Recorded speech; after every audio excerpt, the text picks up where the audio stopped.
నమస్తే. ఇన్నాళ్ళు నన్ను సపోర్ట్ చేస్తూ, ఎంకరేజ్ చేస్తూ మీ ప్రేమని నాకు అందిస్తున్న ప్రతి ఒక్కరికి కృతజ్ఞతలు. అలాగే ఈ వీడియో కూడా ఖచ్చితంగా మీకు ఉపయోగపడుతుంది. లైక్, షేర్ అండ్ సబ్స్క్రైబ్ చేసి మీ సపోర్ట్‌ని నాకు అందించండి. అలాగే ఈ వీడియో పట్ల మీకున్న అభిప్రాయాన్ని కామెంట్ సెక్షన్‌లో కామెంట్ చేసి తెలియజేయండి. ఇప్పుడు వీడియోని చూద్దాం.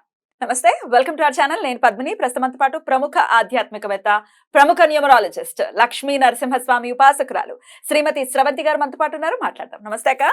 నమస్తే పద్మిని. అక్క, రాహు అండ్ కేతు దోష అని రాశారు బోర్డు మీద. ఎస్, రాహు అండ్ కేతు దోషం గనక ఉంటే చాలా చాలా అది అమ్మ బాబోయ్ చాలా ఇంపాక్ట్ ని చూపిస్తుంది. కాలసర్ప దోషాలు కూడా చెప్తూ ఉంటారు. న్యూమరాలజీలో కూడా ఈ రాహుగ్రహ దోషం, కేతుగ్రహ దోషం తెలుస్తుందా? దానికి ఏంటి, యాజ్ అ న్యూమరాలజిస్ట్ ఏం చెప్తారు? ఎట్లా దానికి నివృత్తి ఏంటి? రాహు అనగానే మనకి నెంబర్స్ 4 అన్నమాట. ఎవరైతే నెంబర్ 4 లో పుట్టారో, లేకపోతే 13 లో పుట్టారో, అలాగనే మనకి 22 ఒకటి, నెక్స్ట్ 31. ఓకే, అలాగే మళ్ళీ 7 కూడా. ముందు మనం 4 గురించి మాట్లాడుకుందాం, 7 డేట్స్ వేసుకుందాం ఊరికేనే. అట్లాగే 7 ఒకటి, 16, 20, 25 అది. కాబట్టి అలాగే మీరు బర్త్ నెంబర్స్ చూసుకుంటే డెస్టినీ నెంబర్స్ కూడా ఉంటాయి. డేట్ ఆఫ్ బర్త్ ఉంటుంది అనుకోండి. ఫర్ సపోజ్ 23rd ఆగస్ట్ 1980 తీసుకున్నాం అనుకో, దీని డెస్టినీ నెంబర్ 4 వస్తుంది. వీళ్ళకి కూడా రాహు ఇంపాక్ట్ ఉంటుంది. అట్లా డెస్టినీ నెంబర్ 4 వచ్చినా, బర్త్ నెంబర్ 4 ఉన్నా, అలాగే డెస్టినీ నెంబర్ 7 ఉన్నా, అలాగే బర్త్ నెంబర్ 7 ఉన్నా, డెస్టినీ నెంబర్ 7 ఉన్నా కూడా మనం వీళ్ళకి ఎఫెక్ట్స్ ఉంటాయి దీనివి అని ఖచ్చితంగా చెప్పచ్చు. అయితే నెంబర్ 4 కి సంబంధించినవన్నీ ఎలా ఉంటాయంటే ఆర్థిక ఇబ్బందులు చాలా ఉంటాయి. అలాగే వీళ్ళని ఎక్కువగా అవతల వాళ్ళు అర్థం చేసుకోకపోవడం అనమాట. వీళ్ళు ఏం చెప్తున్నారు అనేది చాలా క్లారిటీగానే చెప్తారు, కానీ అవతల వాళ్ళు అర్థం చేసుకోలేరు. వీళ్ళ మెయిన్ మనం చూసుకుంటే గనక ఈ డెస్టినీ బర్త్ నెంబర్ 4 ఉందనుకోండి ఫర్ సపోజ్, వీళ్ళు ఎవ్వరికి కూడా అర్థం కారు ఎప్పటికీ అనే అపవాదు వీళ్ళ మీద ఉంటుంది అనమాట. నువ్వేం మాట్లాడుతున్నావు, నీకేమైనా అర్థం అవుతుందా అని అడుగుతారు. ఎందుకంటే వీళ్ళకి చాలా హాల్యూసినేషన్ ఉంటుంది, ఇమాజినేషన్ ఉంటుంది బాగా. రాహుమాయ ప్రతిదీ కూడా ఇమాజిన్ చేసి వర్క్ చేయగలుగుతారు. మీరు ఎక్కువగా చూసుకుంటే గనక సాఫ్ట్వేర్ ఇంజనీర్స్ అందరూ కూడా మాక్సిమం 4 తో ఉంటారు, డెస్టినీ నెంబర్ 4 తో ఉంటారు. కొంతమంది బర్త్ నెంబర్ 4 తో ఉంటారు. అలాగే మీరు వీళ్ళకి ధైర్యం ఎక్కువగా ఉంటుంది. అందుకే మీరు చూస్తే గనక పెద్ద పెద్ద ఎన్సిసి ఆఫీసర్స్, అలాగే ఏంటి మనకి మిలిటరీలో కూడా, ఏవియేషన్, వీళ్ళందరూ కూడా నెంబర్ 4 వాళ్ళు ఉంటారు. అంటే ధైర్యం ఎక్కువగా ఉంటుంది. అట్లానే క్యాల్కులేటెడ్ గా ఉండాలి అని చెప్పి ఆలోచిస్తారు ప్రతిదీ కూడా, కానీ ఎక్కువగా డబ్బు ఖర్చు కూడా వాళ్ళ నుంచే అవుతుంది.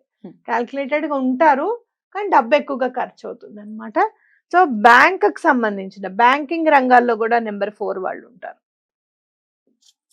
ఓకే, ఇప్పుడు చూడు, ఎవరినైనా ఇప్పుడు బ్యాంకింగ్ రంగం ఏంటి, మనకు వచ్చిన కస్టమర్స్ ని మనం చాలా ఇంప్రెసివ్ గా మాట్లాడడం. ఇప్పుడున్న దాంట్లో అయితే ఇంప్రెసివ్ గా మాట్లాడడము, కొంచెం అకౌంట్ ఏదైనా ఓపెన్ చేస్తారా అని అనగానే వాళ్ళకి మాట్లాడే అకౌంట్ ఓపెన్ చేయడం.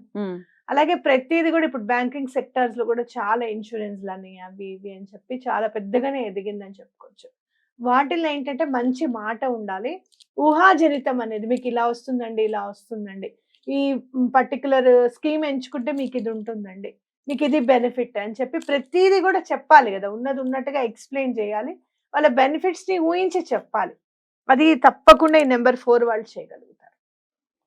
సో ఇలా మనకి రాహు యొక్క మంచి ఎఫెక్ట్స్ అన్నమాట.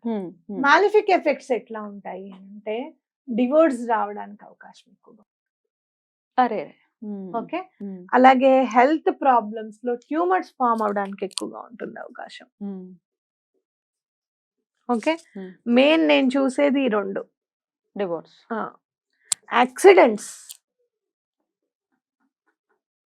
యాక్సిడెంట్స్ అవ్వడానికి ఎక్కువగా అవకాశం ఉంటుంది. సో ఈ మాలిఫిక్ ఎఫెక్ట్స్ ని పోగొట్టుకోవాలి అని అంటే తప్పకుండా నేమ్ కరెక్షన్, సిగ్నేచర్ కరెక్షన్ అనేది తప్పకుండా చేయించాలి. Hmm. ఎందుకు అనంటే ఆ రాహు నుంచి మనకు కావాల్సింది ఓన్లీ బెనిఫిషియల్ ఎఫెక్ట్సే మనకి. మనని ఏవైతే ఉద్ధరిస్తాడో Hmm. ఆ ఎఫెక్ట్సే మనం తీసుకోవాలి అని అంటే పాజిటివ్ నెంబర్ తప్పకుండా మన సిగ్నేచర్ లో ఉండాలి. అలాగే ఈ నెగటివ్ మాలిఫిక్ ఎఫెక్ట్స్ అన్ని కూడా పోవాలి అని అంటే ఎటువంటి పరిస్థితుల్లోనూ సిగ్నేచర్ లో మంచి వైబ్రేషన్ నెంబర్ అనేది చాలా ఇంపార్టెంట్ అన్నమాట. కాబట్టి ఈ రాహు నెంబర్స్ ఉన్న వాళ్ళందరూ కూడా తప్పకుండా కరెక్షన్ తీసుకోమనే చెప్తాను నేను. ఇది మ్యాండేటరీ, ఇది కంపల్సరీ అనేది చాలా ఖచ్చితంగా చెప్పుకోవచ్చు అన్నమాట. అట్లాగే మనం ఇప్పుడు చూసుకుంటే నెంబర్ 7 గురించి మాట్లాడుకుందాం. నెంబర్ 7 ఎట్లా అంటే చాలా మంచి నెంబరు, నాకు చాలా ఇష్టమైన నెంబరు. ఎందుకంటే నేను దగ్గరుండి చూసిన నెంబర్ మా నాన్నగారు. చాలా మంచి నాలెడ్జ్ ఉంటుంది 7 లో పుట్టిన వాళ్ళకి. ఎక్స్ప్లెనేషన్ కూడా చాలా బాగా చేయగలుగుతారు. అండ్ మోర్ ఓవర్ కేతు గురించి మంచి మాట్లాడుకోవాలి అని అనుకుంటే గనుక స్పిరిచువల్ గా చాలా ఉంటుంది Yeah. నాలెడ్జ్, కానీ స్పిరిచువాలిటీలోనే ప్రాక్టికాలిటీ వెతుకుతారు. అర్థమైందా? So tricky. అంటే ఇది నిజమా, ఇది అవుతుందా, ఇది ఎలా అవుతుంది అనేది ప్రాక్టికల్ గా మనకి వర్కౌట్ చేసి చూపిస్తారు అన్నమాట. ఆధ్యాత్మికంగా కూడా ప్రాక్టికల్ గా అక్కడ జరిగిందా లేదా అనేది కూడా వెతుకుతారు. హేతుబద్ధంగా ఉంటా. ఇంకోటి ఏంటంటే వీళ్ళు బుక్స్ ఎక్కువగా బాగా చదువుతారు. అసలు ఒక బుక్కే వీళ్ళని చెప్పుకోవచ్చు, అంత నాలెడ్జ్ ఉంటుంది. అయితే ఆ నాలెడ్జ్ ని ప్రదర్శించే టైంలో మీరు చూడండి, 7 నెంబర్ వాళ్ళేమో నర్మగర్భంగా ఉంటారు. వాళ్ళకి నాలెడ్జ్ ఉంది అని చెప్పి అవతల వాళ్ళకి తెలియదు అసలు, ఈ 7 నెంబర్ లో పుట్టిన వాళ్ళకి. ఈ 16 వాళ్ళు ఏంటంటే ప్రతిదీ కరెక్ట్ అనుకొని వాళ్ళు చెప్పిందే కరెక్ట్ అనుకొని వాదిస్తూ ఉంటారు. వితండవాదమా? వితండవాదం అంటే వాళ్ళు నమ్మింది కరెక్ట్, ఇదే కరెక్ట్, నువ్వు కూడా నమ్మాల్సిందే అంతే, ఇంకా వేరే ఆప్షన్ లేదు ఇంకా. ఈ 25 నెంబర్ వాళ్ళు మాత్రం చాలా ఎక్కువగా మాట్లాడుతూ ఉంటారు.